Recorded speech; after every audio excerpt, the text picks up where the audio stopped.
ইমরান খানের মুক্তির দাবিতে রক্তাক্ত রণক্ষেত্র পাকিস্তান, দফায় দফায় সংঘর্ষ, পুলিশের গুলি, নিহত 6।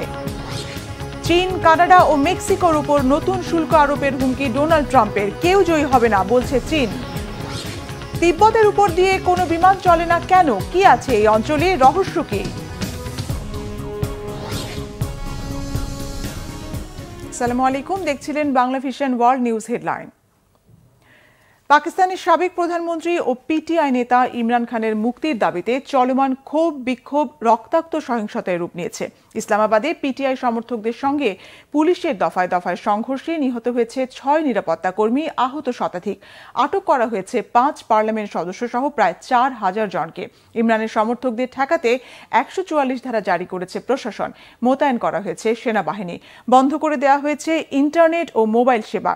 বিস্তারিত শহীদ আরাফাতের ডেস্ক রিপোর্টে। ইমরান খানের মুক্তি নিশ্চিত করতে পাকিস্তানে গর্জে উঠেছে পিটিআই নেতাকর্মী ও সমর্থকরা। আইন শৃঙ্খলা বাহিনীর সব বাধার সংঘর্ষ মোকাবেলা করে পৌঁছে গেছে রাজধানী ইসলামাবাদে। ইমরানকে মুক্তি না দেওয়া পর্যন্ত রাজপথ না ছাড়ার হুমকি দিয়েছে সমর্থকরা। এর আগে পিটিআই নেতাকর্মীদের লং মার্চকে কেন্দ্র করে ইসলামাবাদের সব প্রবেশপথ বন্ধ করে দেয় আইন শৃঙ্খলা বাহিনী। জারি করা হয় 144 ধারা। নিষিদ্ধ করা হয় সব ধরনের সভা সমাবেশ ও জমায়েত। এমনকি মোবাইল ও ইন্টারনেট পরিষেবা বন্ধ করে দেয় সরকার। নানা বাধা মোকাবেলা করে সোমবার রাজধানী ইসলামাবাদে পৌঁছে যায় পিটিআই নেতাকর্মীদের গাড়িবহর। এ সময় আইন শৃঙ্খলা রক্ষাকারী বাহিনীর সঙ্গে দফায় দফায় তাদের সংঘর্ষ হয়। সংঘর্ষে পুলিশসহ বহু সমর্থক হতাহত হয়েছে। বিক্ষোভ ঠেকাতে এখন পর্যন্ত 4000-এর বেশি নেতাকর্মীকে গ্রেপ্তার করেছে পুলিশ। সরকার সহিংসতার পথ ধরেছে বলে অভিযোগ ইমরান খানের দলের। আমরা বিক্ষোভে অংশ নিতে অনেক পথ পাড়ি দিয়েছি। এখানে পুলিশ আমাদের লক্ষ্য করে কাঁদানে গ্যাস ও লাঠিচার্জ করেছে, কিন্তু আমরা ইমরানের মুক্তি ছাড়া রাজপথ ছাড়ব না। আন্দোলনে সফল হবই।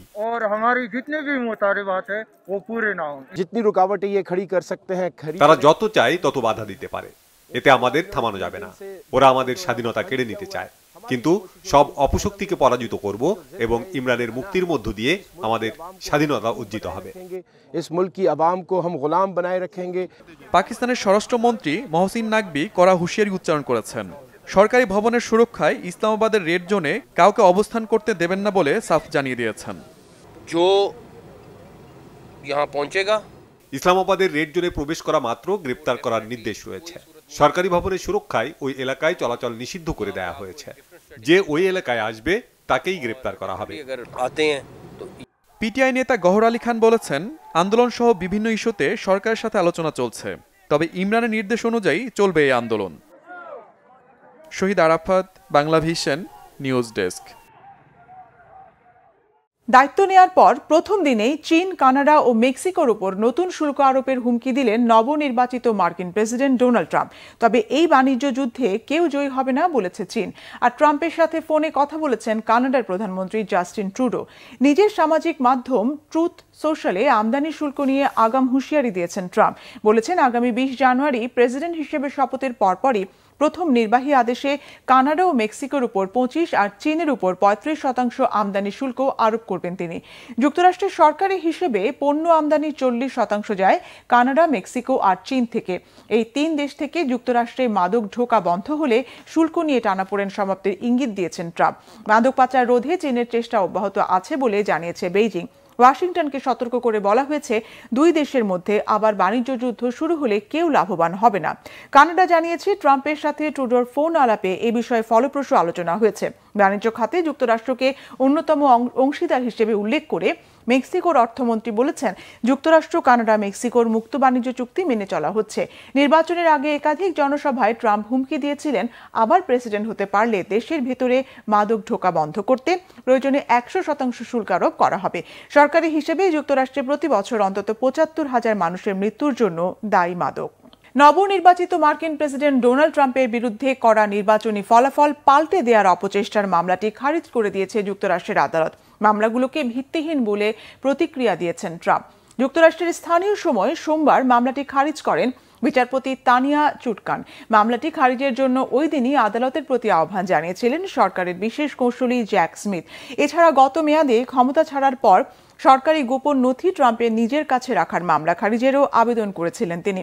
স্মিথ জানান, যুক্তরাষ্ট্রের বিচার বিভাগের নিয়ম অনুযায়ী ট্রাম্প প্রেসিডেন্টের দায়িত্ব নিলে তার বিরুদ্ধে করা মামলা খারিজ করতে হবে।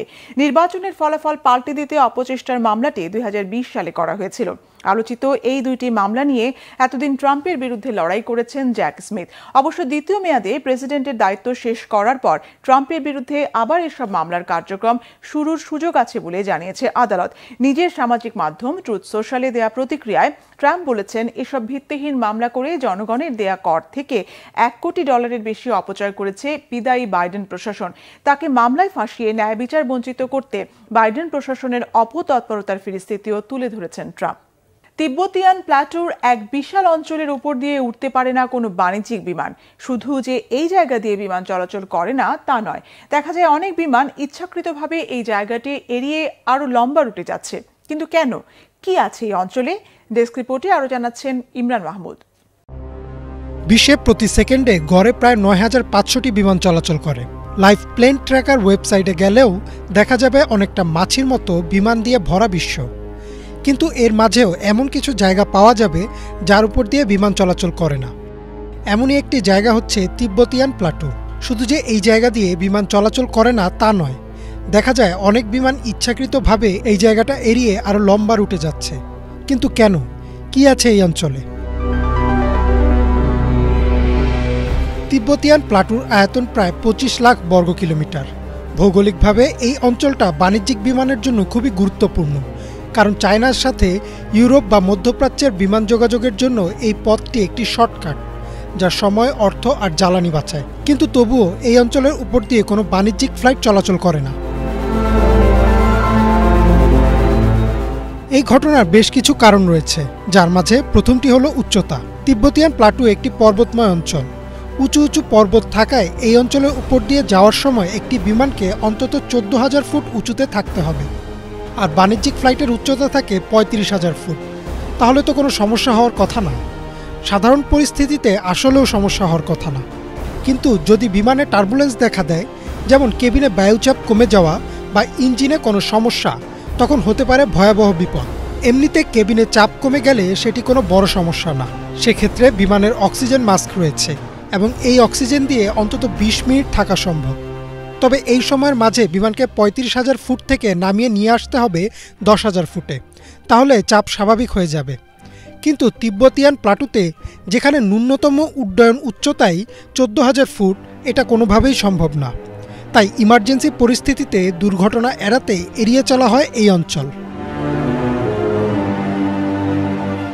শুধুমাত্র উচ্চতা যে একমাত্র সমস্যা তা নয়, এই অঞ্চলের বাতাসও খুব অদ্ভুত আচরণ করে। বাতাস উঁচু পর্বতের সাথে ধাক্কা লেগে উপরের দিকে উঠে যায়, ফলে বিমানগুলো এক অদ্ভুত টার্বুলেন্সের মধ্যে পড়ে। কারণ বিমান চলে সম্পূর্ণ বাতাসের উপর ভর করে। এই ক্ষেত্রে বাতাস উপরের দিকে উঠে যায়, ফলে বিমানগুলো ব্যালেন্স হারিয়ে অনেকটা নিয়ন্ত্রণের বাইরে চলে যেতে পারে। এছাড়াও আরেকটি সমস্যা হচ্ছে অতিরিক্ত ঠান্ডায় বিমানের জ্বালানি জমে যাওয়া। তিব্বতিয়ান প্ল্যাটোর এই অঞ্চলের তাপমাত্রা অনেক কম, -40 ডিগ্রি সেলসিয়াসেরও নিচে। আর তাপমাত্রা -40 ডিগ্রির নিচে নামলে জমে যেতে থাকে বিমানের জ্বালানি। তবে অল্প সময়ের ফ্লাইটের ক্ষেত্রে এটা খুব একটা গুরুতর সমস্যা না, কিন্তু 6 ঘন্টার বেশি সময়ের ফ্লাইটের জন্য এটি একটি মারাত্মক সমস্যায় রূপ নিতে পারে। কোনো অলৌকিক বা অতিপ্রাকৃত ঘটনা নয়, বরং ভৌগোলিক কিছু কারণে এই অঞ্চলের উপর দিয়ে চলাচল করে না কোনো বাণিজ্যিক বিমান।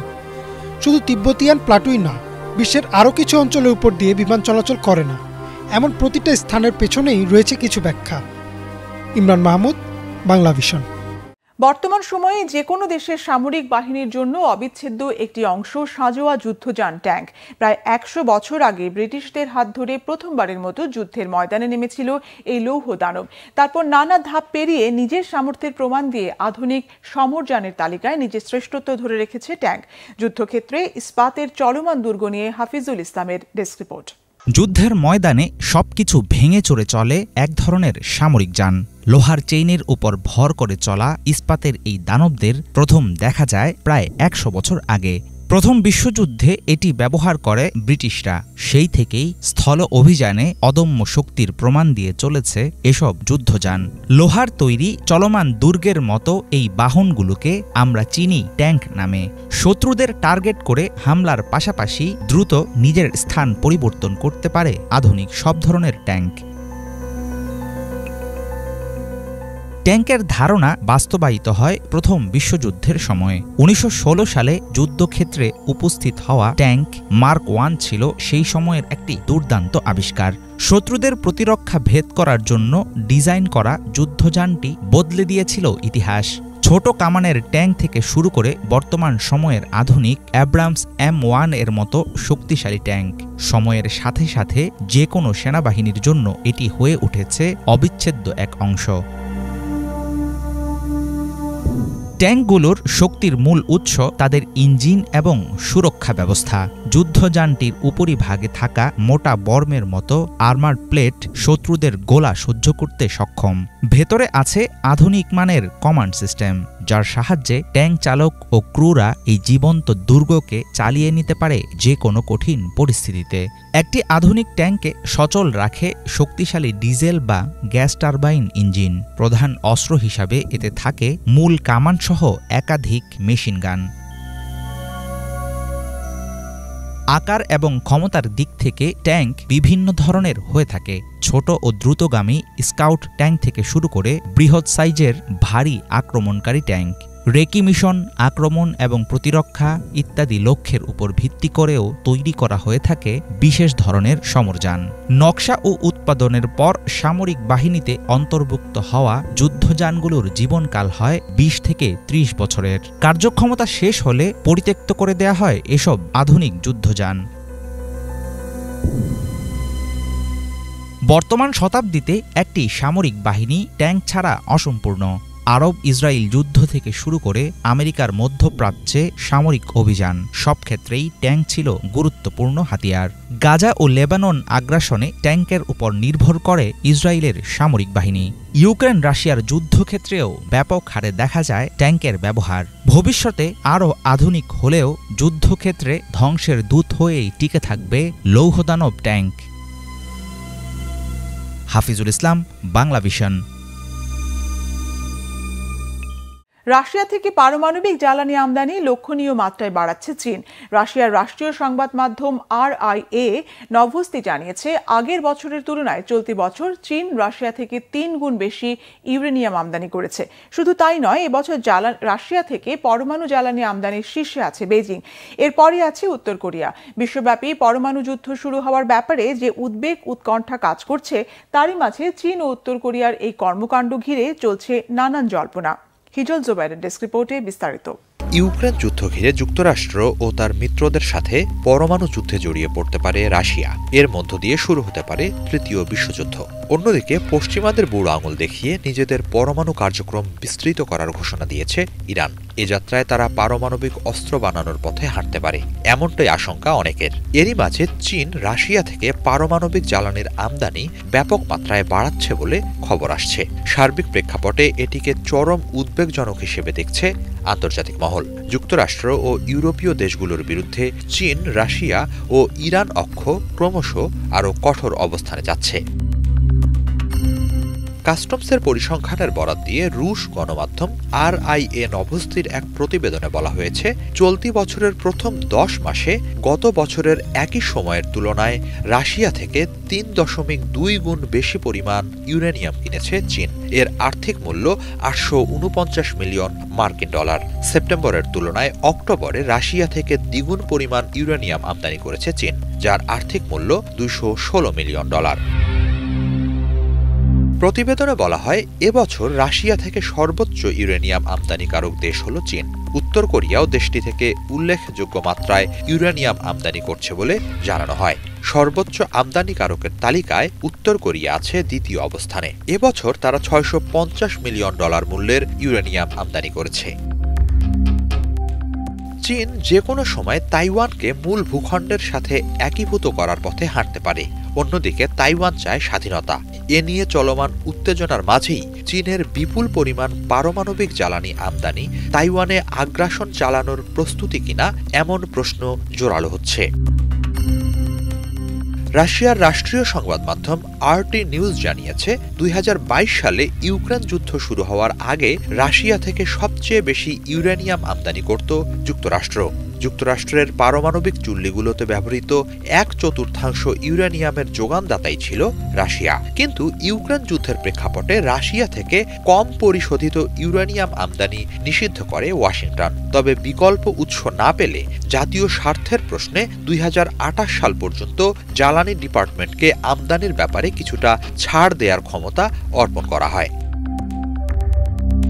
তবে এরই মাঝে গত সপ্তাহে যুক্তরাষ্ট্রে সব ধরনের পরিশোধিত ইউরেনিয়াম রপ্তানি নিষিদ্ধের ঘোষণা দিয়েছে রাশিয়া। এই পদক্ষেপকে যুক্তরাষ্ট্রের দ্বিমুখী ও স্বার্থসন্ধানী অবস্থানের প্রতিক্রিয়া বলে উল্লেখ করেছে তারা। বিশ্ববাজারে মোট চাহিদার 40% পারমাণবিক জ্বালানি যোগান দেয়া রাশিয়ার এই পদক্ষেপ যুক্তরাষ্ট্রের পারমাণবিক জ্বালানি খাতে ঘাটতি তৈরি করবে বলে আশঙ্কা দেখা দিয়েছে। হিজল জোবায়ের, বাংলা ভিশন। এই ছিল আজকের মতো, সাথে থাকায় ধন্যবাদ।